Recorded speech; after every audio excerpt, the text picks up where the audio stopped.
Sembra quasi la trama di un film, americano ovviamente, con immancabili colpi di scena. Il calcio professionistico regionale vive giorni di apprensione, destini incerti e attesa. Udinese e Triestina, unite per una volta, da orecchie tese nella stessa direzione, gli States.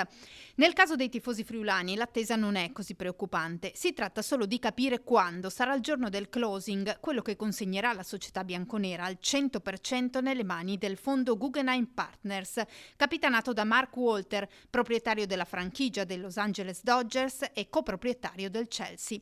Sembrava che tutto si chiudesse questa settimana, ma le pratiche burocratiche in corso potrebbero richiedere ancora qualche giorno di pazienza. Tempo che invece non ha la Triestina. Se il bonifico dall'America del presidente Rosenzweig non arriva entro poche ore per pagare giocatori, dipendenti, fornitori e creditori, sarà nuovamente fallimento. Ma, e qui la trama si fa vincente, circola il nome di un friulano come ipotetico salvatore della Labarda. Istituzioni politiche e sportive stanno bussando alla porta della famiglia Zanutta, proprietaria del Chiarlins Muzzane, per cercare di capire se sia interessata a prendere in mano la Triestina. Accostamento già ipotizzato in passato, ma Zanutta ha sempre dichiarato di voler fare calcio solo nel suo paese, Carlino. Chissà se rimarrà fedele alla linea.